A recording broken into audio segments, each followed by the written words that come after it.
Hasil perang teritorial antara Duke Ludwig dan Count Regelhof datang lebih cepat dari yang diperkirakan banyak orang. Itu adalah kemenangan besar bagi Duke Ludwig.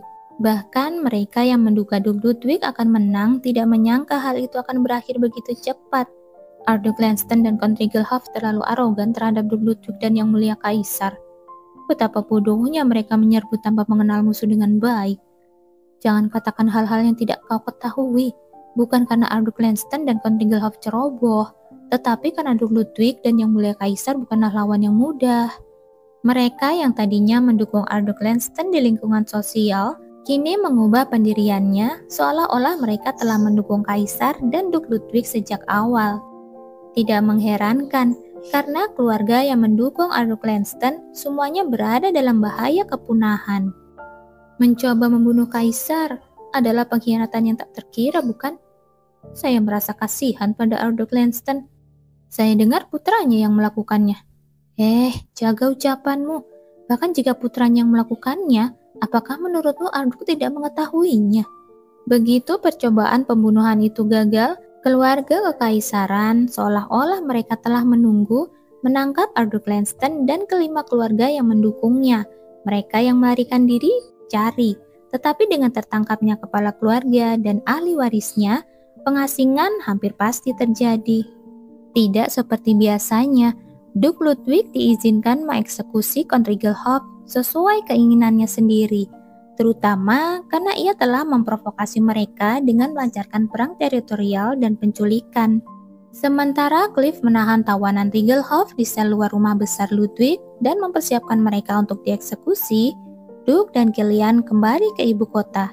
Bagus sekali ayah, bagus sekali Kilian.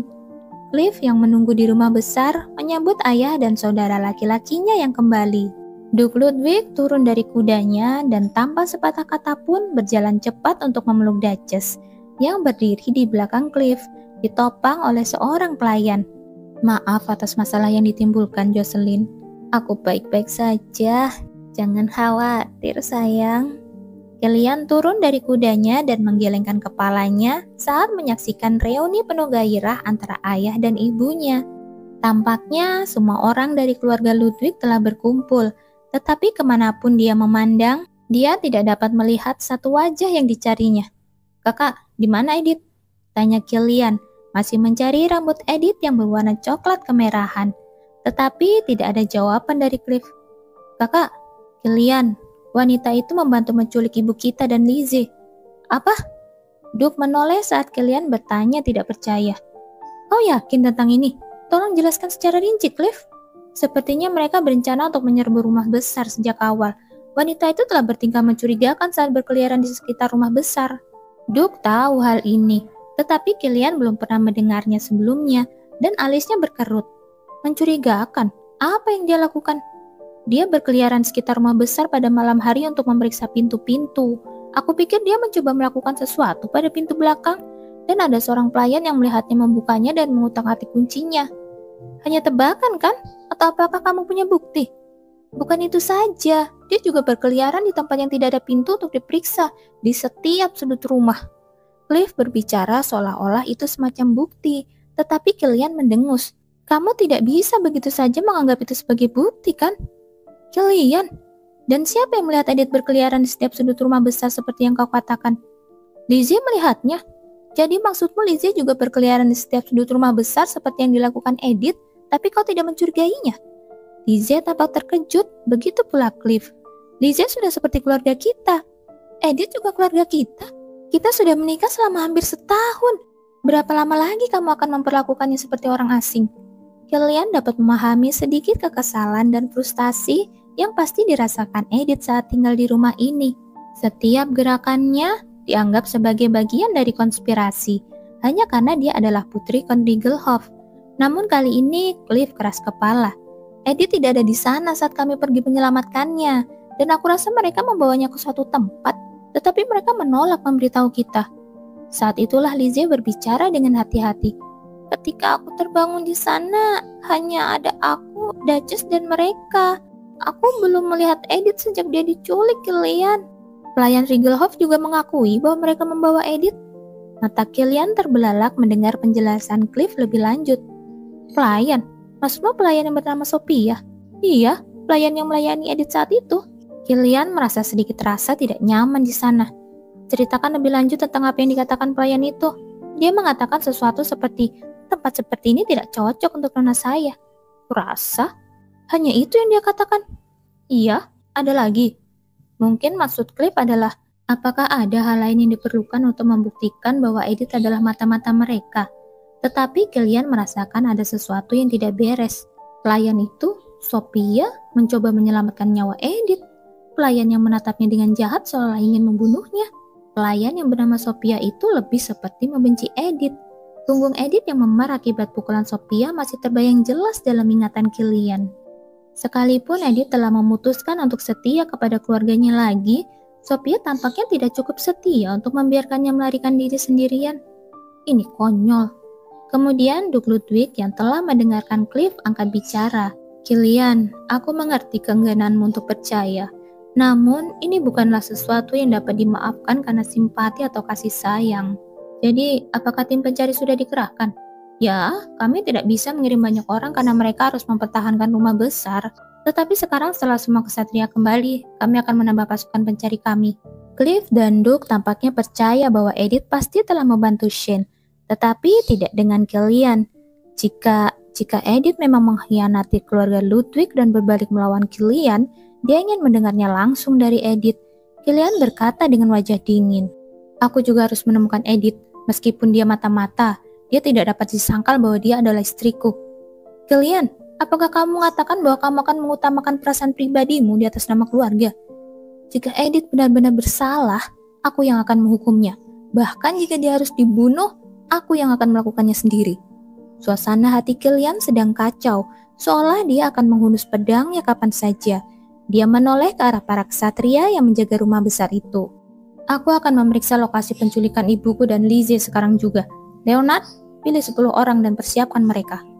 Namun kemarahan Cliff karena hampir kehilangan Lizzie tidak dapat disangkal. Ayah, katanya, aku akan mengirim lebih banyak orang. Aku akan menemukan Edith Riegelhoff dan membawanya ke hadapanmu. Saat mendengar nama Edith Riegelhoff, Kilian melotot ke arah Cliff. Sayangnya, tidak ada waktu untuk berdebat tentang nama Edith. Kilian menyerbu ke villa terbengkalai milik keluarga Wellesley, mengabaikan makan malam penyambutan yang telah disiapkan untuk kepulangan mereka dari perang. Aku terus memikirkan Edith, yang tersenyum teguh meskipun ia diabaikan oleh keluarga Ludwig, dan senyuman terakhir itu terus muncul di pikiranku. Tidak, sebenarnya tidak hanya saat ini.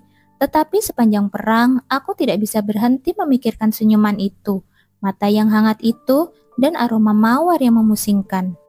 Aku teringat Edith, yang pasti berjuang malam demi malam merajut penghangat lengan yang diberikannya kepadaku. Senyumnya sungguh tulus hari itu. Edith, kamu di mana? Jika dia benar-benar mata-mata Riegelhoff, aku harus menemukannya terlebih dahulu. Aku harus menemukannya dan menjaganya tetap aman dan tersembunyi. Aku akan membawanya diam-diam ke Raizen dan memiliki anak dengannya. Dan baik ayah maupun saudaraku tidak akan dapat berbuat apa-apa tentang hal itu. Angin dingin menyengat pipinya, tetapi Kilian tidak melambat sedikit pun, dan tidak butuh waktu lama baginya untuk mencapai Wellesley. Itu ada di sana. Kesatria yang bersama Cliff dalam penyelamatan Sandra membawa Kilian ke villa tempat kejadian perkara terjadi. Udara masih berbau busuk, tetapi Kilian tidak membiarkan hal itu menghentikannya memasuki villa.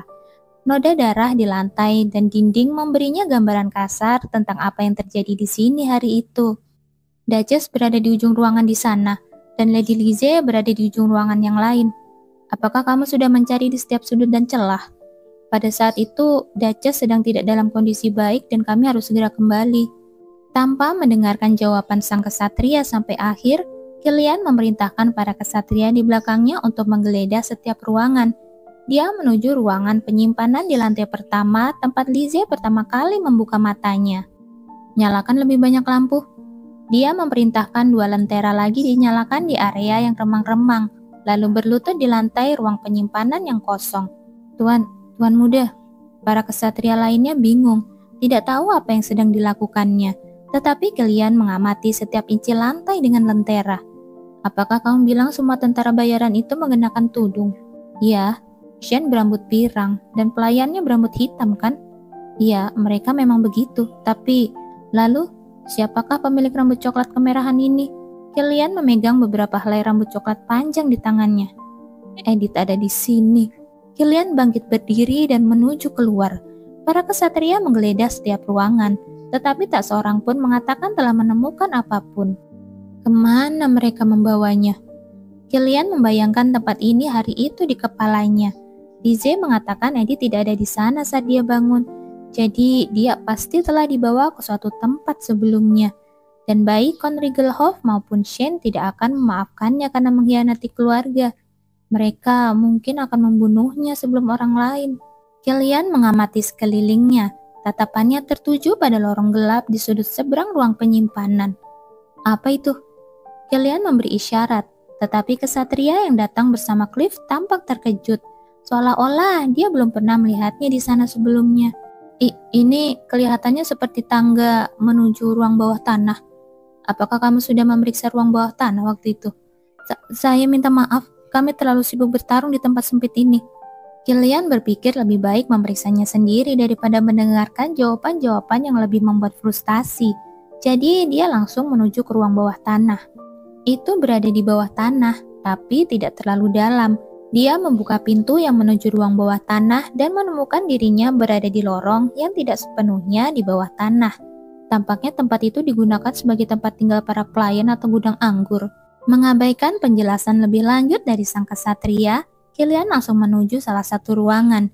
Dia menuju ke sana karena satu alasan. Dari semua ruangan di sepanjang lorong, ruangan itu satu-satunya yang pintunya terbuka. Kilian berseru saat lentera menerangi ruangan. Di sana, seseorang pernah terjebak.